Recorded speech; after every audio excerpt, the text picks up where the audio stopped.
Good evening friends. एक बार फिर मैं भूपेंद्र सिंह बीएस गुरु एजुकेशन की तरफ से 13 अगस्त के करंट अफेयर्स के साथ हाजिर हुआ हूँ।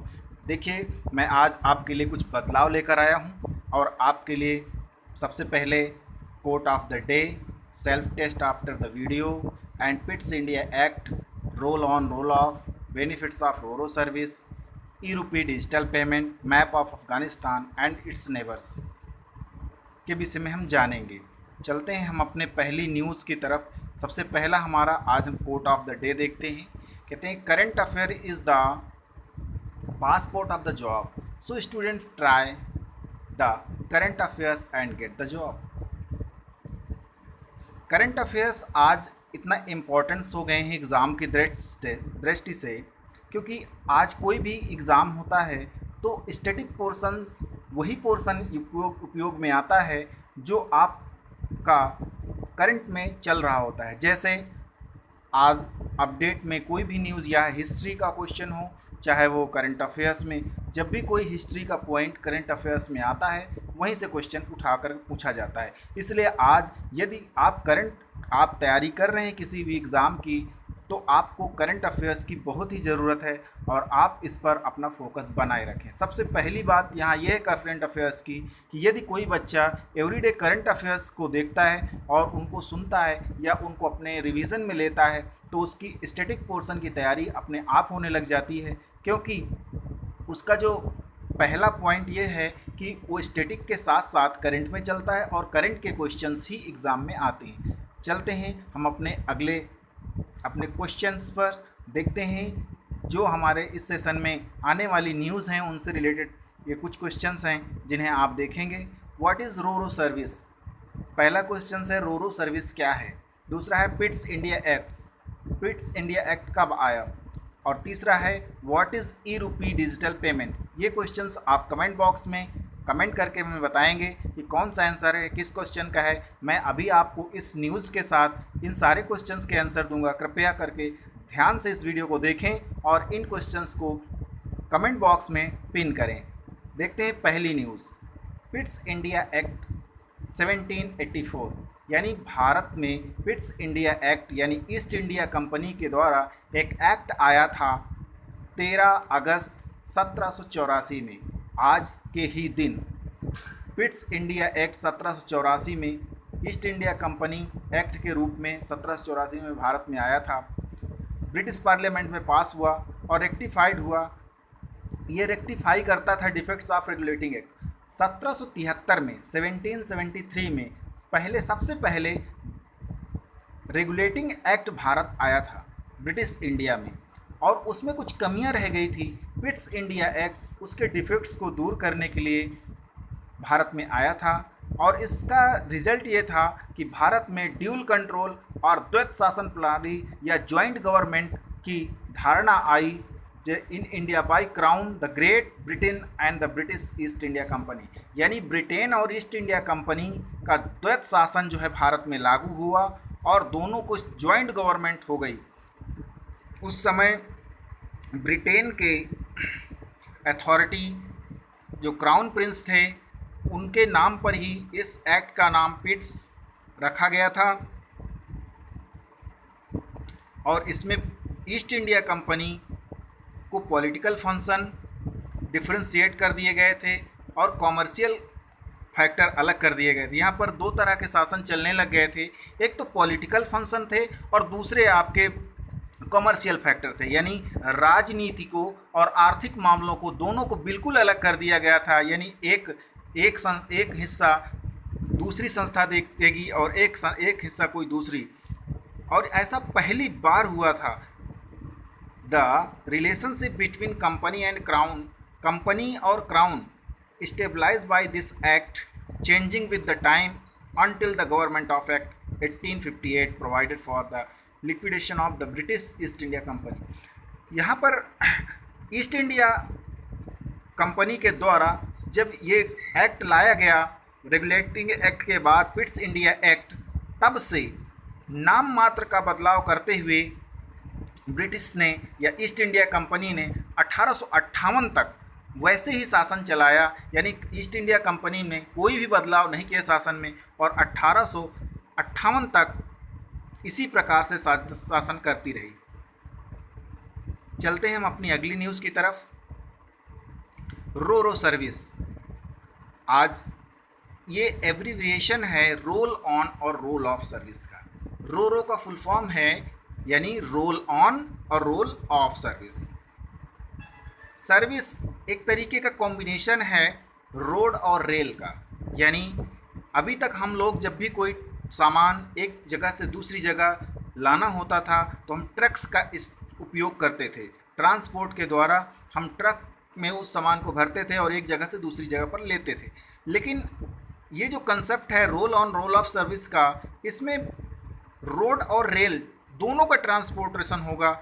It's a concept in which an open flat railway wagons carries road vehicles loaded with various commodities. जब ट्रक में कोई सामान लोड हो जाएगा, उस ट्रक को उसी गंतव्य स्थान पर उसे ट्रेन में लोड कर लिया जाएगा और उसको लोड करने के बाद उसको उसी एरिया के रेलवे स्टेशन पर ड्रॉप किया जाएगा जहां उसे जाना है, जिससे सड़कों पर भीड़, डीजल, कई तरह की असुविधाएं जो हमारे चारों तरफ फैली हुई हैं उनसे हमें प्रॉफिट होगा। और इसी सर्विस को ही रो सर्विस कहा जाता है, यानी रोल ऑन रोल ऑफ, यानी रोड पर जो ट्रक्स चलते हैं अब उन्हें ट्रेन के द्वारा एक जगह से दूसरी जगह पहुंचाया जाएगा। लोडेड ट्रक को, फुली लोडेड ट्रक को डायरेक्टली ओपन वैगन्स में, ट्रेन के वैगन्स पे लोड कर लिया जाएगा और जहां से वो ट्रांसपोर्ट होना है वहां पर से लोड और अनलोड हो जाएंगे। तो इस न्यूज़ से ये न्यूज़ काफ़ी इम्पॉर्टेंट हो जाती है हमारे लिए करंट अफेयर्स से, क्योंकि एक नई तरह के, क्योंकि हम लोग इस समय बड़े एक इम्पॉर्टेंट मुद्दे से जूझ रहे हैं, पर्यावरण से। जो हमारा पर्यावरण है चारों तरफ वो बहुत ही ज़्यादा प्रदूषित हो रहा है और जिसका प्रकोप हम सभी देख रहे हैं। कहीं अधिक बारिश होती है तो कहीं बिल्कुल सूखा ही रह जाता है। तो इन सभी चीज़ों पर हमें ध्यान देना होगा। इसके लिए ट्रांसपोर्ट के द्वारा ट्रक्स को रेल लिंक पर डालना या रोड से हटाकर रेलवे पर एक ट्रेन पर कई ट्रक आ जाएंगे, जिससे कि रोड का जो रोड पर होने वाला ट्रैफिक है वो कम हो जाएगा।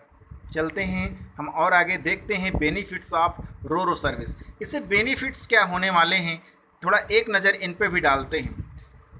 रो service save precious fuel for the nation. आप लोगों को जैसा कि मैंने बताया कि हमारा अधिकतर विदेशी भंडार, विदेशी मुद्रा हमारी खर्च हो जाती है बाहर से फ्यूल यानी डीजल, पेट्रोल यानी पेट्रोलियम पदार्थ को मंगवाने में। यदि रो सर्विस प्रारंभ होती है तो अगर ये सक्सेस होती है तो इससे हमें पेट्रोल और डीजल की कम खपत होगी, क्योंकि ट्रक को एक जगह से दूसरी जगह पर ले जाने के लिए हमें डीजल की बहुत कम मात्रा में आवश्यकता होगी, क्योंकि वो ट्रेन पर लोडेड होंगे। Speed of row train is fast enough as compared to the movement of by road. जैसा कि आप सभी जानते हैं कि रोड के द्वारा जब एक ट्रक एक जगह से दूसरी जगह जाता है तो बहुत ही ज़्यादा दिक्कतों का सामना करना पड़ता है, बट जो ट्रेन होती है वो एक स्पीड से जाती है और जल्दी से जल्दी आप, यानी जिस सफ़र में करीब 40 घंटे या 30 घंटे लगते थे उस सफ़र को अब मात्र 10 घंटे में कवर किया जा सकता है। टाइम ऑफ लोडिंग अनलोडिंग, और इसके टाइम लोडिंग और अनलोडिंग में जो टाइम लगता है वो 15 से 20 मिनट का लगेगा, क्योंकि ट्रक को एक पॉइंट पर जाकर खड़ा करके लोड कर लिया जाएगा और दूसरी जगह अनलोड कर दिया जाएगा। और इसमें कोई रिस्क भी नहीं है कि wear and tear of trucks, इसमें कोई भी तरह का जो है ट्रक्स को रिस्क नहीं है। ना ही ट्रक्स के टायर जाएंगे, ना ही उसका इंजन ख़राब होगा, ना ही उसमें ऑयल ख़राब होगा। इस तरह से काफ़ी बचत होगी ट्रक्स के मालिकों की, या उस पे जो मालिकाना हक रखते हैं उनको भी काफ़ी प्रॉफिट होगा। Less pollution and the trucks are not playing on the roads. आप जैसे कि मैंने बताया कि यदि ट्रक लोड हो जाएंगे ट्रेन पर तो वो बहुत कम मात्रा में डीजल का उपयोग करेंगे गंतव्य तक पहुंचने के लिए, और जिसकी वजह से पोल्यूशन की काफ़ी मात्रा कम हो जाएगी, क्योंकि वो ट्रक जो है रोड पर नहीं चलेंगे। तो traffic is competitive to sustain the market force, और इस तरह से रोड्स का जो दबाव है वो कम हो जाएगा और हमें कम रोडों की भी आवश्यकता पड़ेगी। No hassles of octroi toll tax, इस तरह से टोल टैक्स वगैरह वगैरह जो भी लगते हैं ये सारी चीज़ें दिक्कत से फ्री हो जाएंगे। No detention at the terminals, no paper work, और ना ही इसमें कोई पेपर वर्क होगा और ना ही कुछ टर्मिनल पर यहाँ पर होने वाला कोई प्रॉब्लम होगी। तो इस तरह से बेनिफिट बहुत ज़्यादा है रोरो सर्विस के।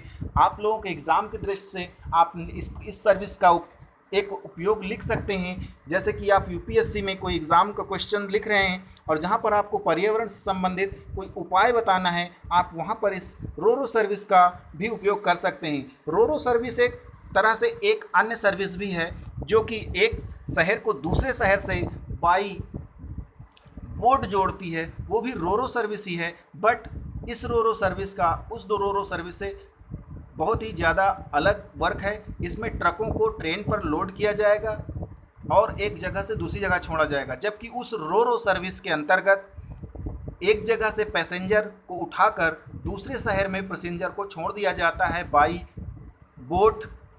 इसे भी रोरो सर्विस ही कहा जाता है। हम लोग अपने नेक्स्ट न्यूज़ की तरफ चलते हैं और देखते हैं। अगली न्यूज़ है हमारी ई रूपी डिजिटल पेमेंट। भारत सरकार ने बहुत ही इम्पोर्टेंट विकास का कदम उठाते हुए ई रूपी डिजिटल पेमेंट का उपयोग करने की सोची है।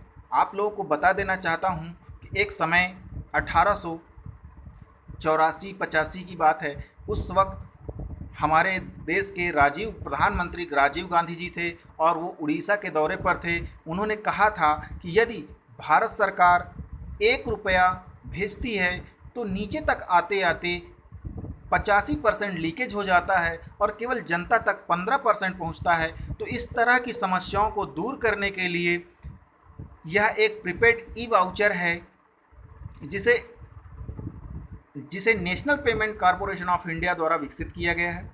ई रुपया एक कैशलेस और संपर्क रहित साधन है। यह एक क्यूआर कोड या एसएमएस स्ट्रिंग आधारित ई वाउचर होगा जो लाभार्थी के मोबाइल पर भेजा जाता है। यानी ई रूपी डिजिटल पेमेंट डायरेक्टली एक वाउचर के फॉर्म में होगा जो कि लाभार्थी के डायरेक्ट अकाउंट में या एसएमएस के माध्यम से उसके मोबाइल में भेजा जाता है। क्या है डिजिटल भुगतान के फायदे, देखते हैं। ई रुपये एक कैशलेस और संपर्क रहित डिजिटल भुगतान है। सेवा प्रयोजकों और लाभार्थियों को डिजिटल रूप से जोड़ता है। विभिन्न कल्याणकारी सेवाओं की लीक प्रूफ डिलीवरी सुनिश्चित करता है।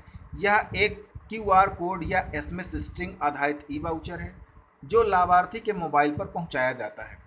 इस निर्बाध एकमुश्त भुगतान प्रणाली के उपयोगकर्ता सेवा प्रदाता पर कार्ड, डिजिटल भुगतान ऐप या इंटरनेट बैंकिंग का उपयोग किए बिना वाउचर को भुनाने में सक्षम होंगे। यानी इसमें ना तो मोबाइल की ही बहुत ज़्यादा आवश्यकता है, ना ही उसे किसी ऑनलाइन अकाउंट की आवश्यकता है, ना ही उसे इंटरफेस की। उसे एक वाउचर मिलेगा और वो डायरेक्टली लाभार्थी जो होगा वो सेवा प्रदाता को इसको प्रोवाइड करेगा। इसमें मध्यस्थ की भागीदारी के सेवा प्रदाता के समय पर भुगतान करना होगा। तो इस तरह से इसके फ़ायदे हैं। और ई रूपी डिजिटल पेमेंट डीबीटी से भी बहुत ही फ़ायदेमंद है। जैसा कि मैंने बताया, राजीव गांधी जी का उदाहरण दिया और उस उदाहरण में बताया गया है कि यदि केंद्र सरकार 1 रुपया भेजती है तो जनता तक पहुंचते पहुंचते वो पैसा 15 पैसे में बदल जाता है। तो इन बीच के लीकेजेस को ख़त्म करने के लिए सरकार पहले डीबीटी का उपयोग किया है, डायरेक्ट बेनिफिट ट्रांसफ़र का, जो कि डायरेक्ट खाते में जाता था। परंतु इसमें भी बहुत सारी दिक्कतें सामने आई, जिसके बाद अब ई रुपया डिजिटल पेमेंट का उपयोग किया जा रहा है, जिसे बनाने वाली कंपनी है NPCI, यानी जिसे विकसित किया है national payments corporation of India ने। और ये एक कैशलेस संपर्क रहित साधन है। ये एक क्यूआर कोड या एसएमएस स्ट्रिंग ई वाउचर होता है जो मोबाइल के द्वारा लाभार्थी के पास मोबाइल पर भेजा जाता है। चलते हैं हम अपने नेक्स्ट मैप सेक्शन पे, देखते हैं। हम इस समय अफ़गानिस्तान में काफ़ी दिक्कतें चल रही हैं आप सभी लोग यदि रेगुलर करंट अफेयर्स के टच में हैं तो आप लोगों को बता देना चाहता हूं कि इस समय यदि आप लोग नए जुड़ रहे हैं इसमें, तो मैं आप लोगों को डिटेल में बता देना चाहता हूं कि अफ़गानिस्तान में तालिबान नाम का एक ग्रुप है जो बहुत ही ज़्यादा एक्टिव हो चुका है और उसने सेना और हथियार उठा लिए हैं और उसने अफ़गानिस्तान पर काफ़ी हद तक कई राज्यों में उसने कब्जा कर लिया है, कई राज्यों की राजधानी पर कब्जा कर लिया है। आइए देखते हैं एक बार, क्योंकि ये न्यूज़ में है इसलिए ये हमारे लिए इम्पोर्टेंट हो जाता है। एग्ज़ाम की दृष्टि से हमें क्या देखना है, हमें इसके नेबर्स देखना है, इसके कुछ जिले राज्य देखने हैं, इस पे हम देखते हैं। तो देखते हैं सबसे पहले नेबर्स को देखते हैं। ये हमारा अफ़गानिस्तान के पास ये पाकिस्तान सबसे पहला जो हमारा एरिया है पाकिस्तान का है, दूसरा है साथ में इंडिया, फिर तीसरा है कजाकिस्तान, तजाकिस्तान, फिर है उज़्बेकिस्तान, फिर तुर्कमेनिस्तान और ईरान। यानी Iran, Pakistan, India, Tajikistan, Uzbekistan और तुर्कमेनिस्तान। भारत भी अफ़गानिस्तान का एक पड़ोसी देश है। तो इस तरह से 6 नेशन हैं जो अफ़गानिस्तान के पड़ोसी देश हैं, Iran, Pakistan, India, Tajikistan, Uzbekistan और तुर्कमेनिस्तान। देखते हैं थोड़ा इसके अंदर आपका मज़ार शरीफ, कुछ इम्पोर्टेंट राज्यों को देखते हैं। मज़ार शरीफ अफ़गानिस्तान की राजधानी काबुल है। यहाँ जलालाबाद, गजनी, कांधार, लश्करगाह, हेरात और कुंदुज, बघैलेन ये इस तरह करके इसके राज्य हैं। तो इस तरह चूँकि ये न्यूज़ में है, ये हमारे लिए काफ़ी इम्पोर्टेंट हो जाता है। Thank you friends, thank you for watching this video. कृपया इस वीडियो को सब्सक्राइब करें और लाइक करें और अपने फ्रेंड सर्किल में इसको ज़्यादा से ज़्यादा शेयर करें ताकि अन्य लोगों तक ये जानकारी अच्छे से पहुंच सके और दूसरे लोग भी, जिन लोगों के पास कोचिंग के लिए समय नहीं है, वो इस तरह के वीडियो से काफ़ी लाभ उठा सकें। Thank you for watching again.